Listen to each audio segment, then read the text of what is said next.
A state lawmaker's comments about race end up shutting down his re-election campaign, but it's part of a bigger story about how a growing county could bring change at the Capitol.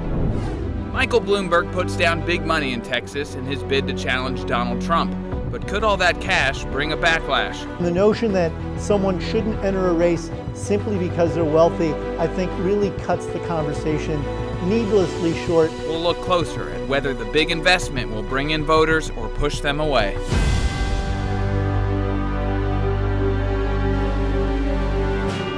Hello and thank you for joining us for State of Texas. I'm Phil Prazen. Big developments in the race for president could shake things up for voters in the Texas primary. Democratic hopeful Kamala Harris ended her campaign. This summer, she was in the top tier of candidates, but she had trouble raising money, and divisions within her campaign grew as Harris faded in the polls. Texan Julian Castro, who's still in the race, went on social media to praise Harris. He said he was frustrated by the lack of racial diversity of candidates on the Democratic debate stage. Castro criticized the media, saying a lot of campaign coverage is unfair to candidates of color. After his statements, Castro's campaign reported having their best fundraising day of the quarter. But that total is nothing compared to the money billionaire Michael Bloomberg is bringing to the primary. The former mayor of New York is putting millions towards Texas as he aims to take on President Trump in next year's election. Bloomberg has spent more than $50 million nationwide on TV ads, $4 million of that on ads airing in Texas. But the big investment is rubbing some the wrong way. Mike Bloomberg for president. Mike Bloomberg has already jumped the largest hurdle for a campaign in Texas, having money to spread the message in every media market in the state, paid for by his own personal fortune. But candidates like Julian Castro say that strength is actually a weakness, claiming he's trying to simply buy the election. I asked Bloomberg's senior advisor Tim O'Brien about that. There's a long tradition of people with resources and wealth running for the presidency, from George Washington to Franklin Roosevelt to John Kennedy. And the notion that someone shouldn't enter a race simply because they're wealthy, I think really cuts the conversation needlessly short. O'Brien says Bloomberg already considers this race a general election, taking on President Trump directly. He's already pledged more than $15 million to register new voters and get them to vote. Much of that money will go to Texas. I think he understands that there's a broad swath of Americans who feel at sea and are worried about being able to coalesce around a candidate who can unite the party and take on Donald Trump. But will that sway Texas Democrats to vote Bloomberg? Ed Espinoza, executive director of Progress Texas, says not by itself, but they are listening. I think that his positions on gun safety have given him some pretty good progressive bona fides. We'll have to see how he plays out on the rest of the issues. Where do you stand on voting rights? Where do you stand on reproductive rights? Where do you stand on climate change and health care? Those are going to be critical issues for him to address in this primary. And joining us for perspective is Jim Henson from the Texas Politics Project at the University of Texas. Thanks for joining us, Jim. Thanks for having me. Let's first talk about the money and how much Bloomberg has. And so I guess my question is, have we seen something like this before, and will it make a difference? Well, you sporadically see people spending a lot of money. Gubernatorial candidate Tony Sanchez from 2002 comes to mind at the state level. Sanchez lost pretty dramatically. But this is kind of an outlier because Bloomberg just has so much money. And he's getting in the race because he seems to be dissatisfied with the moderate part of the Democratic Party, the Joe Bidens, the Pete Buttigieg of the world. Is that going to turn into reality in your opinion? Well, I think as some of the people commented in your clip, I mean, the money helps, that appeal is out there, but he's going to have to do better than that in terms of making the case to Democratic primary voters in a primary that, frankly, he seems like an odd fit for, however much he wants to carve out a middle-of-the-road spot. Democratic voters are looking at a lot of different factors, and he's going to have to check a lot more boxes than just saying I'm a moderate and having a bunch of money. Well, and you had an interesting poll a couple weeks ago about how voters might not be in these ideological lanes as we expect. What did you find? Yeah, I mean, I think that there's been a big discussion right now looking at the polling numbers both nationally and statewide that show that our idea that voters are looking to match the person who meets their ideal kind of ideological point on the left-right spectrum doesn't really play out. So that if, for example, Kamala Harris just got out of the race, if you look at where her 5% of the voters would go by looking at their second choices in a poll we did in the fall, you find that about 40% almost go to Joe Biden, but then about 20% almost go to Elizabeth Warren. People that we don't think of as in the same lane per se. So people are looking at a lot of different factors. And so it's not just when Democratic primary voters are looking, it's not just like where they are on the policy, it's also what, do I like this person? Yeah, I mean, I think it's, some of these are kind of concrete and some of them are a little more, vague, like you would say, do I connect with this person? Does this person connect with me? And I think in this environment, and this is where Bloomberg's entry is interesting, it's how will they stand up to Donald Trump and how will they compete with Donald Trump? Bloomberg in some ways seems to be, good for that in terms of having the money. In other ways, he's not necessarily as combative as other Democrats. You have years of experience looking at, at what matters and what moves the numbers when it comes to polls. Does just a consistent millions of dollars every week to run ads on television, does that move numbers in any way? Well, I think we can expect it to help his name recognition. I mean, Mike Bloomberg is not quite the household name in Texas he is in other parts of the country. But, sometimes it moves numbers and sometimes it doesn't. I think it's obviously not going to hurt. But you've got to have more than just a barrage of ads. Lots of people in political history have run lots of ads and lost. Interesting. Well, Jim Henson, thanks so much for stopping by. You're welcome. Thanks for having me. Polls show Texas Democrats don't have a clear favorite in the race for the United States Senate. Why that has some people in both parties looking at Beto O'Rourke as a filing deadline looms. Comments about race and politics shut down one Texas Republican's re-election campaign. This was Tom DeLay country. And now it has become competitive. The Democrats could win it, in what used to be Republican turf. How the controversy is opening the door to change in a key Texas county.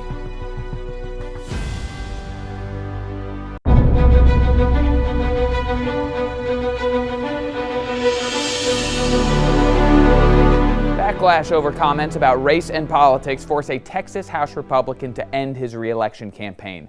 Rick Miller was talking in an interview about two of the people running against him. He said they were running just because they are Asian. Fellow Republicans condemned Miller's comments, and Governor Greg Abbott pulled his endorsement.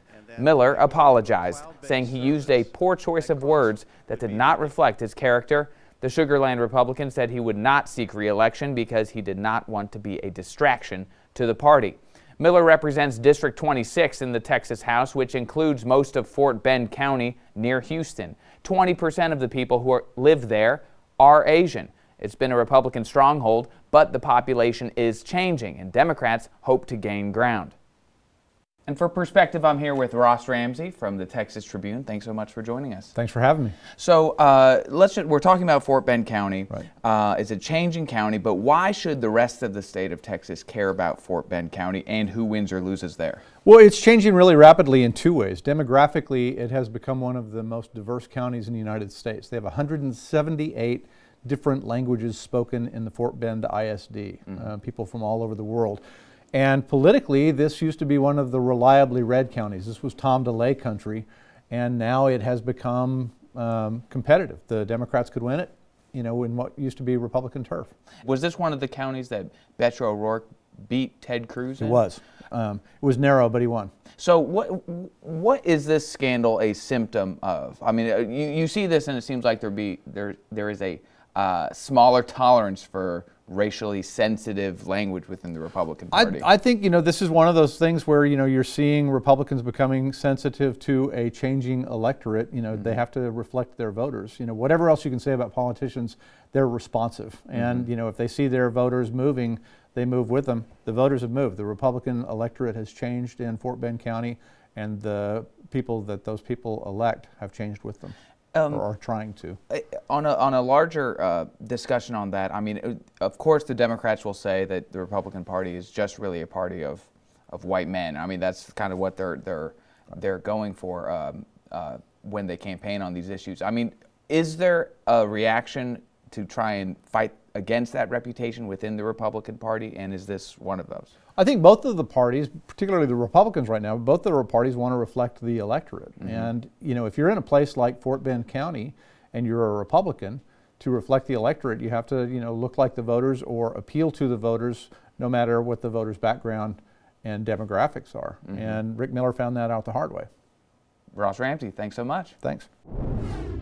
The stage is set for a hotly contested race for Congress. The main candidates, an outspoken incumbent and a former state lawmaker with a high-profile history. We'll hear from both of them coming up. The top candidates in the race for Senate look for ways to get your attention in a close primary. I knew that experience was going to be a major factor, and as I reach out to people around the state and talk to them, they see it too. Why one candidate says his experience on Capitol Hill should set him apart.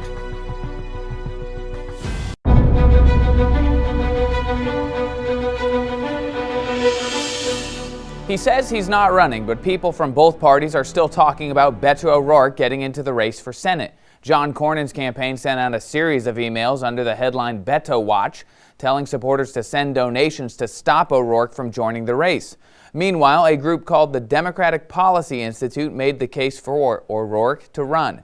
Their poll shows Beto within 4 points of Cornyn, much closer than any of the Democrats currently running in the race. The filing deadline is Monday. With 3 months to go before the primary, Democrats do not have a clear favorite among the candidates who are in the race for the Senate nomination. A poll from the University of Texas at Tyler shows the top 5 candidates clustered within 2 points of each other, well within the margin of error. We've been bringing you interviews with the top candidates in the Senate primary. Josh Hingle spoke with Chris Bell and found out why he says experience sets him apart from the field. Joining us now is Chris Bell, a Democrat running for U.S. Senate. Welcome. Thanks a lot for having me. I appreciate it, Josh. So some Texans will remember you as a former congressman and a one-time candidate for governor. What should voters know about you right now? Why do you plan to run for Senate? I can't stand the direction of the country, and I really want to take our country back. And I think in order to accomplish that, it's going to take individuals with experience to run against John Cornyn and to be able to take him down. And I can't stand the fact that we have Donald Trump's chief water boy as our United States Senator. I think Texas deserves better leadership. Yeah, one of the top issues for Texas voters is health care. You've said that you support Medicare for all. What would you do to work toward this issue, considering how divided the Senate is on it? Well, what I really favor is access to Medicare for all. I think there's going to have to be a public option if the private insurance companies are ever going to play fairly with consumers. While I think the Affordable Care Act was a big step in the right direction, it did a lot more for accessibility than it did for affordability. And there are those who like their private insurance plans, and I don't want to see them taken away, but for others who have really found this whole system to be a nightmare, I do think they should have the ability to buy into a public option. How would you pay for this? Well, I think we're going to have to look at the overall economic situation in the United States. I think Donald Trump's tax plan has been a disaster. I think there are a lot of other ways to increase revenue for the United States, and a lot of those ideas are being taken, talked about now, whether that's a value-added tax, whether we're going to have to look at some type of wealth tax to have wealthier individuals paying their fair share. I think all of those things are going to be on the table. Texas has seen several mass shootings in recent history. This is also a very divisive issue in Congress right now. What would you do as a senator when it comes to this topic? Well, certainly I support universal background checks, and I support the red flag laws along with 80 to 90% of other Americans. And it's another good example of how broken our democracy is, that many people could agree and then Congress still refuses to act. But I also think we need to go further than that. I, for a long time, have advocated for a ban and buyback program similar to what we see in Australia. I think it would work. I think people should be compensated for those weapons because they bought them lawfully, but we don't need weapons of war in the hands of citizens. Immigration is another topic that is certainly getting a lot of play in the news. What do you think needs to happen to address our immigration system here in the U.S.? Well, we used just to talk about the fact that we needed more Border Patrol agents, to take greater advantage of technology, to guard a wider swath of the border, and to find a pathway to citizenship. And it was, fairly succinct. But now, because of the actions of Donald Trump, all of which have been supported by John Cornyn, the situation is so much more dreadful, in that I think we're going to have to immediately try to turn around some of the policies that he's put in place. The detention camps, have been a nightmare. I can't believe that we've risen that level of cruelty here in the United States. The fact that you can't seek asylum at the border, I think another step in the wrong direction. And all this talk about a wall. A wall would be insane. You build a 30-foot wall, you create a great market for 32-foot ladders. It just doesn't make any sense, and it would be a huge waste of money. You mentioned the economy earlier. Obviously, Texas is a big oil state, but you've also talked a lot about climate change in this campaign. How do you make that balance in a state like Texas? I think it's really easy, and that's the good news. What the bad news is that we haven't been leading. And because of our abundance of renewable resources, whether we're talking about wind, solar, or hydrogen, we're in a perfect position to continue to be the energy capital of the world well into the future. And I don't think you roll over oil and gas companies. Oil and gas is not going away. It's going to continue to be around. And if you talk to folks in the oil and gas industry, they will tell you that they want to work with the government to solve this crisis. And we were making steps in the right direction under the Obama administration. Emissions were being reduced. Then Donald Trump comes in and says that all the regulations are going to be lifted. That was a huge step in the wrong direction, another one that John Cornyn supported. I think finally even John Cornyn may be waking up to the fact that there is climate change and that the science is real.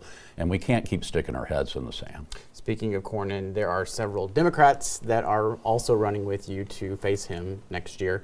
What makes you the best candidate to stand out? Experience. I think that John Cornyn, while he's very vulnerable, his polling numbers are certainly not what you would expect for someone who has been in statewide office for 35 years and 17 of those in the U.S. Senate, but he's not going to be a pushover. And I think it's going to take somebody with congressional experience and who's run statewide before to take him on and take him down. And that's the main reason I got in this race. When I looked at the potential field, I knew that experience was going to be a major factor. And as I reach out to people around the state and talk to them, they see it too. Chris Bell, thank you very much. Thank you. I appreciate you having me. It's a race for Congress, shaping up as one to watch in 2020. I believe we've got the opportunity of a lifetime to have the greatest future for our kids and grandkids if we actually go execute on it. We'll hear from the top candidates in this Central Texas seat about their reasons for getting in the race.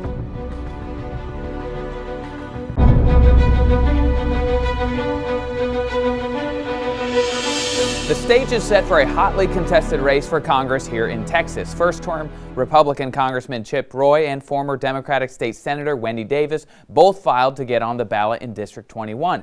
The district covers part of Austin, part of San Antonio, and a lot of the Hill Country. It's been in Republican hands for decades, but Democrat Joseph Kopser came within 3 points of Roy in the 2018 election. The race could be just as close this time around. Our Wes Rappaport spoke to Congressman Roy on the day he filed to get his view on the campaign to come. You're filing for re-election. Yeah. What sets you apart from your opponent and from the rest of the pack should other people jump in? I got into this race 2 years ago next week because to run for Texas 21 because I looked at my 10-year-old and 8-year-old kids, they were 9 and 7 at the time, and I wanted to save this republic for them. I believe we've got the opportunity of a lifetime to have the greatest future for our kids and grandkids if we actually go execute on it. But $23 trillion of debt and $100 million of debt an hour isn't going to do it. Having wide open borders where people can harm us and it isn't doing any good for us or migrants is not going to do it. Having health care prices that are now consuming more and more of Americans' budgets isn't going to do it. And it's Obamacare that created that problem. It's the lack of seriousness of border security that House Democrats refuse to actually do their job. It's causing that problem. And these are solvable problems that I'm willing to and wanting to get back in the mix and run for re-election to go solve. And so that's my plan. Congressman Chip Roy, thank you for your time. Thank you. Appreciate it. Both Roy and Wendy Davis are expected to advance through the primary and face off in November. Davis is a familiar name to many Texans. The former state senator is best known for her 2013 filibuster that stalled anti-abortion legislation. She ran and lost a bid for governor in 2014. Josh Hingle spoke with Davis earlier this fall and asked why she's running for Congress. We have so many people who are feeling like Washington, D.C. is just not listening to the lived experiences, their real life concerns that they have, whether we're talking about healthcare, whether we're talking about the environmental concerns that they have, the ability to afford a living, the ability to retire with security after a lifetime of hard work. And as I've been traveling the district, and now that I have the perspective that I have as a grandmother of a 3- and 1-year-old granddaughters, I feel, as so many other people are feeling, that the stakes are higher than they've ever been before. And it means a whole lot to people to have you coming out to their communities, talking to them about the issues that are top of mind and top of heart, and simply letting them know that you will be an ear and you will take what they tell you to Washington and make it your fight. And I think too often people are feeling that the fights that are happening there just aren't reflective of the things that really matter to them. And we asked both Davis and Congressman Roy about a range of issues from abortion to immigration and the economy. We put the full interviews up online. You can find them now in the Texas Politics section of your station's website. And thank you for joining us for State of Texas. I'm Phil Prazin. We'll be back next week to bring you an in-depth look at Texas politics.